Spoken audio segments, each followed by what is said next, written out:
bihaulillahi wa quwwatihi wa husni taufiqihi.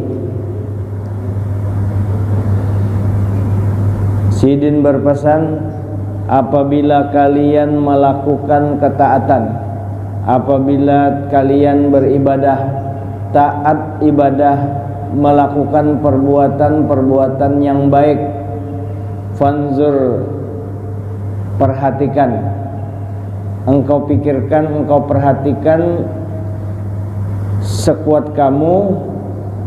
Jika kamu ingin memperhatikan fi bidayatiha, pada permulaan kita beribadat tuh, diperhatikan ketika kita memulai ibadat itu, yang adalah kita permulaan beribadah itu bihaulillahi wa quwwatihi, itu yang paling penting, wa husni taufiqihi. Jadi kita beribadat itu karena semata-mata dengan kekuatan Allah, dengan taufiknya Allah. Jadi aku beribadat ini karena semata-mata ditolong oleh Allah. Itu kalau kita beribadah, yang kita pikirkan, yang kita perhatikan bahwa aku beribadah ini, aku bisa beribadah ini karena taufiknya Allah, karena pertolongan Allah, karena Allah Ta'ala memberikan kekuatan kepadaku untuk melaksanakan taat kepadanya. Maka inilah yang disuruh kita memperhatikan ketika kita mengawali ibadah kita. Beringat yang itu, bahwa aku ini beribadah, kada kawa beribadah, tidak bisa beribadah kecuali ditolongi oleh Allah Subhanahu wa taala. Wa bizzalikal yuntafal i'jabu wa yabqa syuhudul minnati lillahi ta'ala.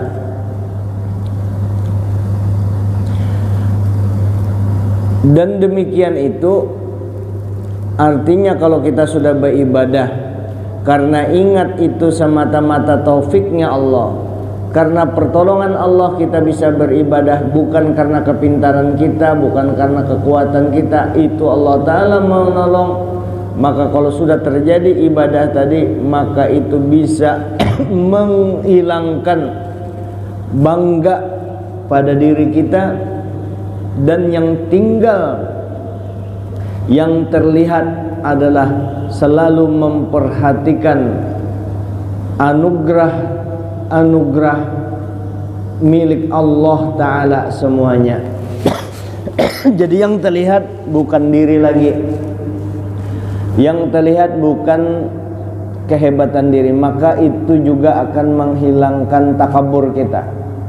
Karena beberapa hal yang bisa mengolah orang takabur itu, satu, karena banyak harta itu bisa sombong di banyak harta, bisa juga karena keturunan, bisa juga orang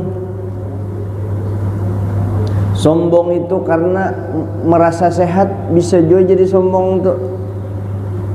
Karena kegantengan bisa juga, karena ilmu bisa juga, karena ibadah banyak bisa juga. Orang lain kada hebat, inya jang hebat. Nah itulah supaya kita menghilangkan sifat sombong tadi, lalu mengingat itu semua pertolongan Allah Ta'ala semata. Wa in syi'ta, bisa juga jika kamu mau, ketika kamu pertama melakukan ibadah, jika kamu sedang melakukan ibadah, engkau perhatikan nazarta fi nihayatiha allati hiya jazirus thawabi wa husnul ma'abi. Maka ikam perhatikan pada puncak ibadah tadi, yaitu besarnya pahala dan baiknya tempat kembali. Besarnya pahala, ganjaran dari Allah Ta'ala yang diingat, dan tempat pulangnya yaitu surga. Artinya aku beribadah ini lah, inya ingat bahwa ini aku beribadah nih cagaran mendapatkan pahala yang besar dan tempat yang bagus terakhir, tempat kembali yaitu surga. Nah itu dibayangkan, mengingat yang itu, aku bakalan ke situ. Jadi kalau aku beribadah yang itu balasan daripada Allah, kada mungkin kalau aku beribadah kada bujur-bujur, kada memperhatikan, kada khusyuk, ya kurang menyempurnakan ibadah tadi. Dan kayak apa? Karena yang hendak didapatkan tadi surga, kada mungkin hendak dapat surga gawiannya bebarangan, dan mau pang. Wa indau ta'zumur raghbatu wa takhiful mudawahmah wal awwalu atam. Tetapi yang pertama tadi lebih sempurna.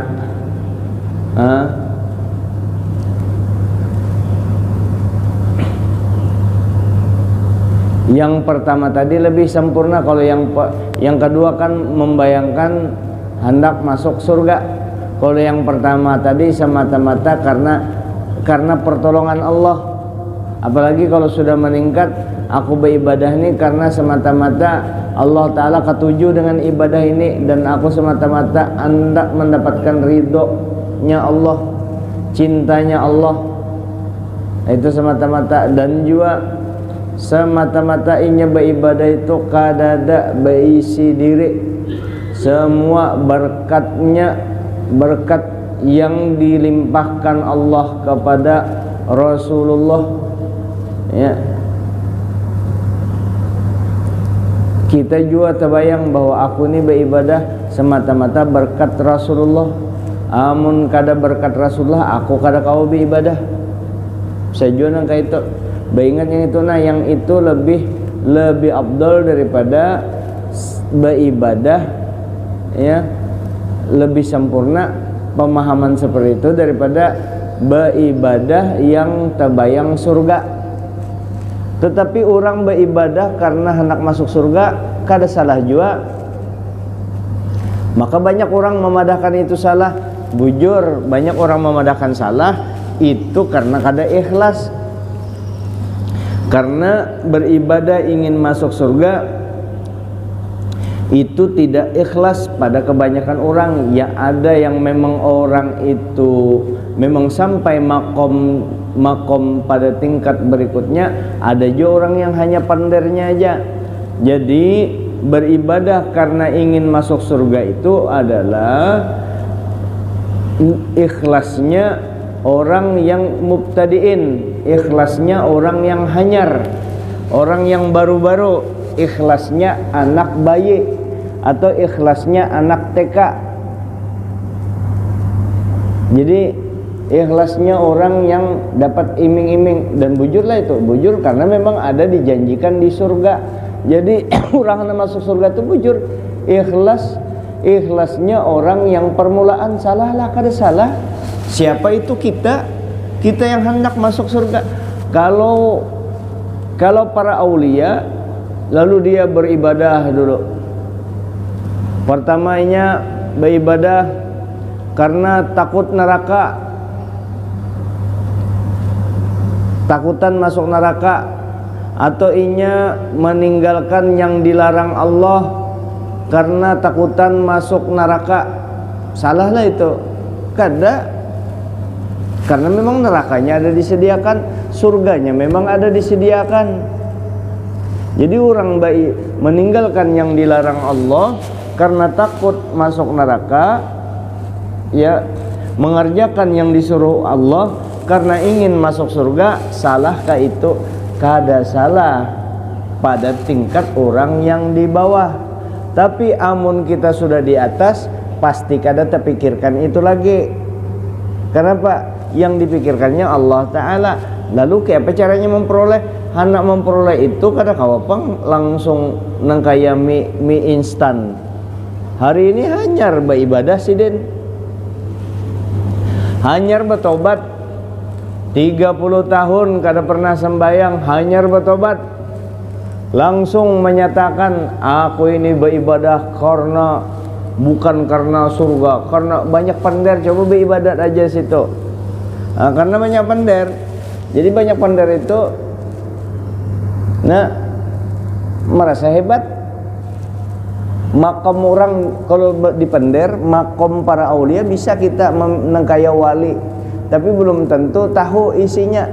Sama seperti kita, lain dokter bisa berkisah tentang kesehatan, tapi isinya kada tahu, kita kada tapi paham. Surungnya aja orang kena penyakit pusing aja gin, obatnya apa tahu ya, obatnya di toko obat maksudnya itu apa anunya, halangannya apa, pantangannya apa, disuntikan apa, nangkai apa yang kada boleh dimakan dan lain sebagainya. Tahulah ke situ-situ. Membakisah tentang kesehatan tahu ya beratan. Nah nangkai itu juga bercerita tentang makam para aulia, bisa aja kita berkisah tentang makamnya para wali, para orang-orang soleh, kisahnya. Nah kita kerjakanlah syariat yang memang disuruh oleh Allah Subhanahu wa taala sebagai perhiasan ya hakikat. Kita gawe ya yang disuruh Allah taala tadi, lalu inya menggawe karena hendak masuk surga.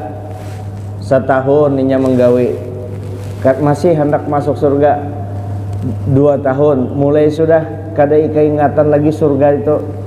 3 tahun, 4 tahun, 10 tahun, belum lagi 11 tahun, 15 tahun beribadat, 30 tahun beribadah, hanya terasa nikmatnya beribadah. Kada ada lagi terbayang, kada ada lagi terbayang surganya, terbayang kepada pemilik surganya. Hanya itu waktunya panjang. Hanya 3 hari tobat langsung hendak jadi wali besar. Orang kawin aja kan kada kawa langsung kawin, nikah aja kada kawa langsung nikah, melamar dulu ya kan, mantar jujuran dulu, berdatang dulu setumat, hanya menentukan harinya ya. Kalau itu menentukan harinya, hanya kada langsung bernikahan. Kalau inya orang ada baramian itu mencari dulu wadah di mana wadah gedungnya, amunnya orang sugih begedung. Nang kayak apa menyiapkan hanyar nikah, imbah nikah maulah situ sini dapat anak. Kada mau besunyian dulu, harus ada hubungan gelap dulu. Maksud hubungan gelap itu bermati lampu, harus ada itu dulu. Langsunglah bisi anak, menunggui dulu 9 bulan 10 hari. Itu pun berjuang lagi antara hidup dan mati, hanya lahir anak.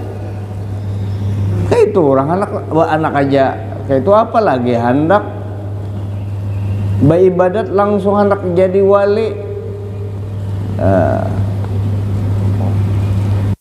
Allah Ta'ala menghendaki pangke apa jar? Kan Allah Ta'ala bakal hendak, wallahu fa'alul lima yurid. Dilihat-lihat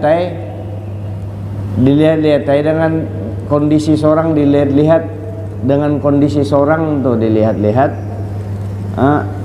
kehendak Allah Ta'ala. Bujur kita yakin semua, tidak ada bergerak satu zarrah pun di alam semesta ini kecuali atas kehendak Allah Ta'ala. Bujur semuanya kita tahu, cuma dipintangan dari ikamnya ikam itu menggunakan kata-kata kehendak Allah Ta'ala itu bercampur nafsu kah, kadakah? Rata-rata bercampur nafsu. Kayak apa aja kehendak Allah Ta'ala nya mau apa? Kamu kayak apa jar menyeberang ke Samarinda seberang situ kawalai kamu menyeberang pakai apa biasanya? Pakai apa? Kamu menyeberang ke pakai tambangan atau pakai ketinting, pakai itu kah hikam? Kada jar. Aku berjalan batis saja lewat jembatan bujurnya, kada aku lewat sungai sini aja menyeberang itu berjalan batis. ujar kawal kada mungkin jarnya tinggal mana kalau Allah Ta'ala menghendaki. Kalau Allah Ta'ala menghendaki kayak apa? Itu lihat seorang yang bepandir ini tahu kita Allah Ta'ala menghendaki bisa ya berjalan ke nyeberang situ, jangankan berjalan nyeberang situ ke langit sampai ke Sidratil Muntaha situ aja Nabi kawa ke Allah Ta'ala menghendaki, cuma dilihat-lihat keadaan seorang. Ikam ke Balikpapan berapa jam jar? Pakai sepeda motor tahun 80, sepeda motor butut tahun 80-an, sepeda motor 15 menit sampai ke Balikpapan. Pasti pian menagur tuh kada mungkin jar, ya kan dilihat-lihat aja keadaan seorang. Kalau Allah Ta'ala menghendaki pangjar kayak apa jar? Tunggu dulu. Sobat-sobat Allah Ta'ala seorang hanya renano orang nih mulai halus ibaratnya lahir iya kada maanu di situ. Allah aja terus dengan Tuhan kada pinando. Sobat-sobat Allah hutang kada mau bayar. Sobat-sobat Allah makan di warung,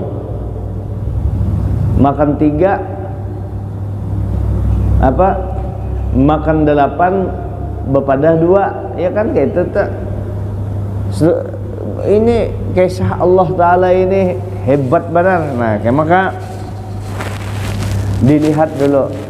Nah makanya bujur juga orang yang menyatakan kalau kita beribadat ingin masuk surga tadi itu kada ikhlas orang pada tingkatan makrifat yang tinggi yang sudah lawas beribadah para aulia. Nah adapun kita orang awam yang hanya memulai masuk aja kan belum di terasnya aja belum, hanya memulai perjalanan menuju rumahnya para aulia, masih di jalanan lagi belum sampai lagi. Nah itu biar aja dulu. Beribadat ada terselip hendak masuk surga, memang kayak itu. Beribadat dulu kita ke masjid memang masih senang dilihati orang daripada kada dilihati orang. Begitu dilihati orang tegeretek hati, alhamdulillahnya melihati aku hendak ke masjid. Walaupun kita kada berniat hendak dilihati orang, kita lihat orang agak senang, cukup aja itu sudah termasuk riya. Cukup aja. Atau pian beribadah sudah sedang menyembunyikan ibadah tadi, baudu kada kelihatan orang di dalam rumah pang. Lalu inya mulai sembahyang duha, Allahu Akbar jam 9. Kawal ada mengetok, kawal parak. Cuma kawal ini kada tahu kita ibadah kita duha, begitu ngetok kawal tok jar. Dalam hatinya ada tersirat senang kayak itu. Begitu kerekot terbuka kawal melihat astagfirullah ujar kawal membaca istighfar itu artinya minta maaf terganggu. Kawal anuin sembahyang sekalinya astagfirullah sembahyang, tutupnya lagi di hatinya terlintas ceret kayak itu. Nah senang kawal ada tahu bahwa inya sedang sembahyang doa, itu termasuk riya. Di sini disebutkan saking para aulia itu menjaganya sifat riya, itu riya yang mendatang itu. Apalagi kita ke masjid hendak dilihat orang, riya juga kalau tuh. Ayo dulu jangan sampai kena jebakan Batman kayak apa? Ujar setan, ujar iblis. Jangan ke masjid ikam berjamaah itu kena ikam sifat riya, kena ikam ke masjid ikam beria. Hati-hatilah riya, nggak sehat memang. Makanya ikam percuma aja daripada ke masjid. Iyalah, amun aku masih riya ini ke masjid rusak karena ibadahku percuma aja. Aku beribadah lebih baik dosa dulu, lebih baik menunggu hilang riya dulu. Hanya aku ke masjid beribadah. Menunggu hilang riya itu bila kita masih sibuk di dunia, ibadahnya kan ada, turun aja dulu, tapi kada disuruh riya. Tapi amun ada riya itu terus aja ibadah, otomatis nanti sedikit demi sedikit riya itu akan hilang dengan sendirinya karena keistiqomahan kita untuk ibadah ke masjid beribadah. Karena ngarannya berjamaah itu dilihati orang, ada orang banyak, jadi itu mesti memang rentan terhadap riya. Kecuali sudah bertahun-tahun kada dihilangkan. Makasih. Dan kita kan beristighfar aja juga, minta ampun kepada Allah atas segala kekurangan kita dalam beribadah zahiran wa batinan. Ngaran diuji dahai. Nah kemudian wa idza waqa'at minkal ma'siyatu fa iyyaka an tanzura ila bidayatiha allati hiya takdir. Nah ikam kalau melakukan perbuatan maksiat, kalau ikam melakukan perbuatan maksiat, jangan bepadah itu takdir, kada badap ngarannya. Kenapa jar ikam maksiat, kada sembayang takdir jar. Kenapa ikam berzina, takdir Tuhan. Umak kurang ajarnya bapandir. Aku berzina ini karena takdir Tuhan lah. Ini kadang-kadang orang-orang kayak itu dipermainkannya, dianggapnya remeh. Ini kenapa jadikan nempeleng Tuhan, takdir sudah. Kecuali kita yang ditempeleng Tuhan untuk mengingati kawal, sebagaimana yang terjadi di Sayyidina Hasan. Ditempeleng orang sidin kada sarik, jangan jasin ditempeleng orang sidin kada sarik, tapi anak buah sidin kan betuyuk. Sayyidina Hasan hendak melawani orang itu, jasin jangan orang. Aku bertakun lawan ikam, apa yang terjadi tadi itu takdir Tuhan kah? Kada.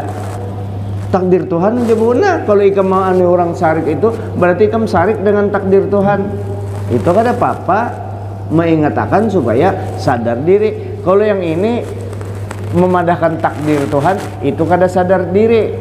Kenapa ikam maksiat, takdir Tuhan jar. Kenapa ikam menguli orang, takdir Tuhan. Itu kan kada mencari pembenaran terhadap perbuatan maksiat yang dia telah lakukan. Karena kita tahu rukun iman yang keenam, percaya kepada takdir baik dan buruk dari Allah Ta'ala. Takdir baik ciptaan Allah, takdir buruk juga Allah Ta'ala menciptanya. Tetapi dua ini masing-masing punya hikmah.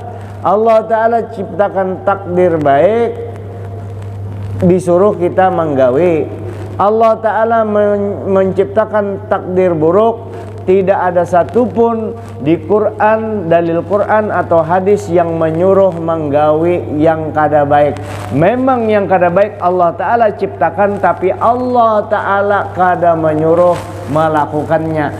Di mana hikmahnya? Hikmahnya jutaan hikmahnya, cuma kita belum terbuka, kecuali dibukakan oleh Allah Subhanahu wa Ta'ala. Mana di antara hikmahnya? Hikmah takdir buruk itu diciptakan supaya membedakan, supaya kita tahu yang kita gawe ini baik. Coba bayangkan, kada ada yang buruk, kenapa kita tahu yang baik? Terus yang buruk diciptakan Allah, memang kadagasan kita gawe. Memang diciptakan, cuma disuruh Allah Ta'ala melarang kalau melakukannya, barangnya ada. Itu ujian bagi kita. Dari segi lain, takdir buruk itu ada hikmahnya, ada memberi manfaat di baliknya. Tapi kita kada suruh menggawe. Misalnya maling itu kan buruk, dilarang. Di mana aja di belahan dunia ini, hukum positif pun ya secara legalitas seluruh negara di dunia menyatakan maling itu ada sanksinya. Kada baik kalau jar, memang kada baik. Di balik itu ada baiknya. Kenapa? Polisi berapa ratus ribu polisi di Indonesia, 450.000 polisi, diantaranya Ferdi Sambo kan antara polisi itu jenderal-jenderal semuanya dapat gawian daripada polisi ini, ya. Tanda kutip lah gawiannya, artinya gawian yang dapat gaji, kan membuka lapangan pekerjaan. Kenapa? Di antaranya polisi tadi, di antaranya maling tadi, ya. Adanya polisi, adanya satpam, itu maling. Rumah berkunci, berataan berapa buah pabrik yang mengolah kunci yang menyerap tenaga kerja. Berkat apa? Berkat Allah Ta'ala menciptakan maling. Tapi Allah Ta'ala kadang menyuruh kita jadi maling. Kalau pang ujar aku jadi maling nih, ya tadi tuh pang memberi gawian bagi, tapi ikam kada disuruh jadi maling, artinya tetap aja ditangkap kalau ikam jadi maling. Nah, oleh karenanya kita kembali pada pertama kita maksiat itu jangan memadahkan itu takdir Tuhan, karena di Quran mengajarkan, ya, apa aja di Quran itu, wa ma asabaka min hasanatin faminallah, apa aja yang peristiwa yang menimpa ikam yang baik-baik itu katakan dari Allah. Wa ma asabaka min sayyiatin famin nafsik, apa aja yang menimpa ikam yang kada baik padahkan diri ikam, itu ngarannya beradab kepada Allah. Kenapa ikam garing jar? Yaitu pangjar aku garing nih tadi hujan kupaksakan bepanas. Kupaksakan bepanas, tahu aja takdir Tuhan, tahu itu. Kupaksakan bepanas itu kalau kalau tuh menyalahkan diri, kalau tuh, nah itu beradab sudah. Aku pang memaksakan bepanas kada minto tuh. Kenapa kamu garing? Ya itu pang takdir Tuhannya aku. Takdir Tuhan garing. Umay kena dulu pandir kayak itu, kena pina takutan benar dipadahakan kada Tuhan, kada betul apa, kada hebat agamanya nih. Takutan benar kada dipadahkan orang penatik. Sidin rajin pang ke masjid, jadi bilang Allah Ta'ala terus, kisahnya Allah Ta'ala terus. Padahal seorang rancak juga melanggar. Ya pada nah kalau yang baik, kalau yang baik katakan dari Allah Ta'ala. Kalau yang kada baik padahkan itu nafsu ikam. Kayak itu beradab. Wa idza maridtu, Quran langsung melajari apa yang baik itu padahkan katakan itu dari Allah, yang tidak baik katakan dari hawa nafsu kamu. Contohnya wa idza maridtu, kalau aku garing tidak disebut. Kalau Allah Ta'ala membuat aku garing kada diandak. Kalau aku garing, tapi yang menciptakan garing itu kan memang Allah Ta'ala juga. Kalau aku sakit, aku yang sakit. Tidak menyebut kalau aku dibuat Allah Ta'ala jadi sakit. Kada. Kalau aku sakit, isinya kita tahu yang menciptakan sakit Allah. Cuma kalau di praktek ngomongnya, kalau aku sakit fahuwa yashfin, maka Allah Ta'ala yang menyembuhkan. Giliran menyembuhkan Allah Ta'ala disebut.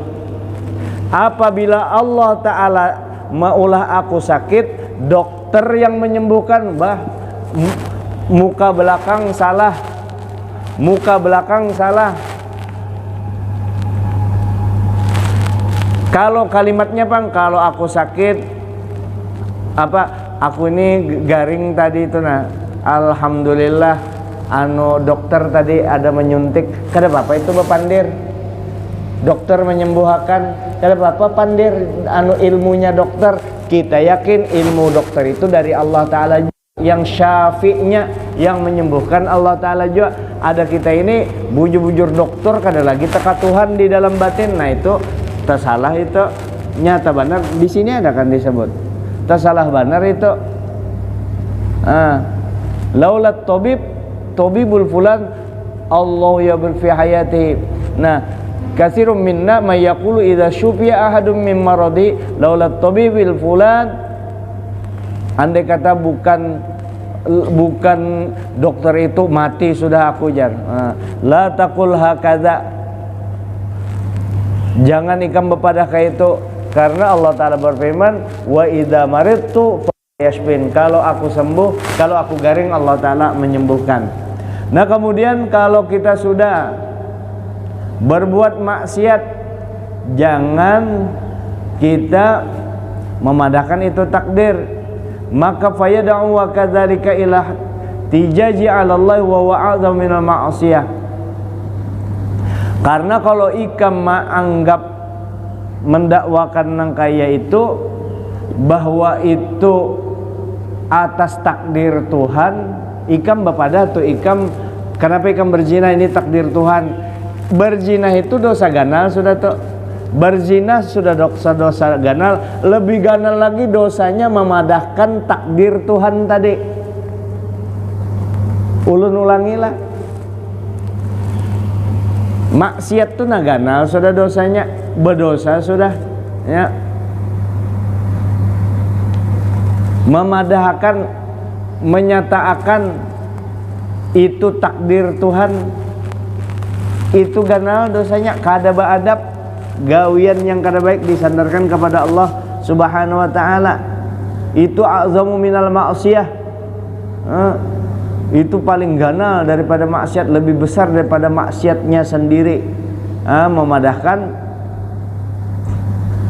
kepada bidayatiha, ketika dia melakukan di awal itu, kenapa ajar? Takdir Tuhan sudah ajar. Nah itu. Jadi artinya ada sangu sudah. Nah, walakin yang bagi aidan zura fi nihayatiha allati hiya alimul iqab. Jadi hendaklah kita lihat ketika kita melakukan maksiat, apa yang kita lihat? Kita lihat di penghujungnya bahwa nantinya kalau aku berbuat maksiat ini kada baik, akan diazab Allah dengan azab yang amat sakit. Supaya dengan itu wa indahu tubadiru ila taubati wa ta'zumur rahbah. Dengan itu maka kita akan segera bisa bertaubat, minta ampun kepada Allah. Kalau keingatan waktu aku maksiat ini, aku cagaran bakalan dipukuli orang, bakalan sakit, bakalan menderita, bakalan sial di dunia, mulai di dunia sampai di akhirat. Di dunia sial, di akhirat dipukuli orang. Kenapa? Berbuat maksiat, muha gelap, dicoret daripada orang-orang yang soleh. Kenapa? Inya melakukan maksiat, lalu melihat di penghujungnya itu akibat di hujung daripada maksiat tadi yang kada baik, maka dia akan segera bertobat, ya, segera bertobat kepada Allah Subhanahu wa ta'ala. Kesimpulannya juga untuk masalah-masalah yang berhubungan dengan ketauhidan utamanya, atau berhubungan dengan masalah-masalah agama, ingat selalu saya membaca peringatan Nabi kita, umatku ujar Nabi, yang paling selamat di akhir zaman adalah mereka yang akalnya sederhana dalam beragama.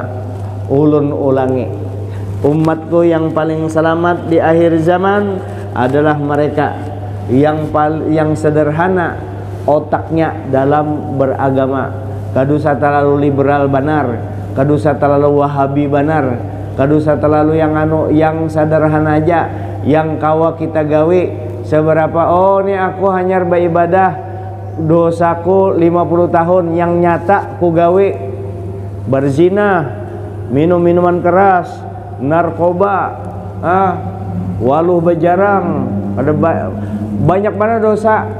Jangan khawatir, minta ampun aja lawan Allah Ta'ala, sudah selesai minta ampun, sudah itu aja, diperhatikan yang itu aja yang digawe. Sembahyang tertinggal banyak, nah itu dosa banyak, itu yang kita bertobat. Dosa yang bertinggi-tinggi itu ngarannya sesuai, artinya sesuai dengan keadaan seorang. Ini bertinggi-tinggi, baca Qur'annya belum beres, bertobatnya belum beres, minta maaf dengan sesama belum, siapa-siapa orangnya belum beres, dengan bini dengan anak banyak salah bertahun-tahun belum dikompensasi. Ini anak dengan anakku dengan biniku belum beres, bakesa Tuhan tinggi-tinggi nih, bereskan dulu dengan sesama manusia. Hutang bayare bepander, oh dulu aku kencang benar bepandirnya, hebat benar panderanku, dengan orang kada mau kalah, hendak menang terus. Kaisa agama peningginya dikurangi itu, dikurangi yang itu. Kenapa? Gara-gara bertobatnya salah masuk kepada guru yang pembualan. Guru yang pembualan kayak apa? Mengajarkan kisah ketuhanan dilihat dulu murid. Kisah ketuhanan tapi menggawi kada. Mudahan kita kawa menggawi. Pian pangjar pembualan mana kisahnya kayak itu. Empina manu ini kada sama-sama. Mudahan kita jangan jadi orang yang kada sesuai antara gawi dengan pender. Makanya ujar Nabi, umatku yang paling selamat, yang paling sederhana otaknya dalam beragama. Apalagi ente mu'allab, hanyar mu'allab yang dipadahi para ulama yang soleh. Ente ilmunya sampai di mana? Bujur pang ikam profesor di bidang apa? Kadanya sombong pang, ikam masih bungul. Karena ikam mana bisa menilai ulama? Karena ikam belum jadi ulama. Kalau ulama bisa menilai ikam yang bungol. Kenapa? Ulama pernah jadi orang bungol. Kalau ikam hendak menilai ulama, kada kawa menilai ulama. Ulama orang pintar, karena ikam belum jadi orang pintar kayak itu kalau tuh. Dan itu secara keilmuan harus kita akui. Ente hanyar bertobat. Aturnya kalau orang hanyar bertobat tuh banyak merasa bersalah, dibanyaki istighfar kepada Allah, membersihkan hati, bukan bertobat justru jadi orang takabur. Kenapa? Inya kada mau ke Rasulullah. Aturnya ke Rasulullah, walau annahum idzalamu ja'uka fastaghfirullaha wastaghfara rasul fastaghfara rasula lawajadullah tawwabar rahima. Kalau ikam datang kepada Allah, ikam bubuhannya sedang menganiaya diri, banyak benar dosa, datang mereka kepada Allah, lalu mereka minta ampun kepada Allah, dan mereka minta ampun kepada Rasulullah untuk menyampaikan kepada Allah Ta'ala. Hanyar dapat Allah Ta'ala yang menerima taubat, yang mengasihinya. Kemana? Ke Nabi dulu. Kenapa ke Nabi? Supaya kita jangan takabur dalam kita beribadah kepada Allah. Mengapa dengan Nabi tadi? Supaya kita banyak-banyak baca sholawat, supaya terarah ibadah kita, supaya kita jangan takabur dalam beribadah. Banyaki sholawat dengan Nabi, banyaki mengingat Nabi. Diingati bahwa gawianku ini semua berkah Nabi. Nah, termasuk tadi ketika beribadah di pertama tadi, maka terhindarlah kita daripada sifat-sifat takabur. Minta ampun maaf kalau saya tidak pandai dalam menyampaikan, ada tersalah, ada yang kasar, ada yang menyinggung perasaan, minta ampun maaf. Kalaupun biar yang ulun sampaikan ini adalah kebenaran, lalu pian tersinggung atau ulun sendiri tersinggung, yang kebenaran yang asli daripada Allah kita masih tersinggung, berarti ada tersalah dalam diri kita itu. Tapi kalau orang bersih batinnya, kalau yang benar yang disampaikan itu, lalu inya rasa tambah dekat kepada Allah, maka orang itu sudah hendak menuju, betul-betul menuju kepada Allah Subhanahu wa taala. Hadanallahu wa iyyakum ajma'in, wallahu muwaffiq ila aqwamit thoriq. Assalamualaikum warahmatullahi wabarakatuh. Al-Fatihah. A'udzubillahi minasyaitonir rajim. Bismillahirrahmanirrahim. Alhamdulillahi alamin arrahmanir rahim maliki yaumiddin. Iyyaka na'budu wa iyyaka nasta'in. Ihdinas siratal mustaqim. Siratal ladzina an'amta 'alaihim ghairil maghdubi 'alaihim. Bismillahirrahmanirrahim. Alhamdulillahirabbil alamin. Allahumma shalli wa sallim wa barik ala sayyidina wa ala alihi wa sahbihi ajma'in. Wa'fu 'anna ya karim wa'fu ya rahman wa'fu ya arhamar rahimin. Sallallahu alaihi wasallam. Alhamdulillahirabbil alamin.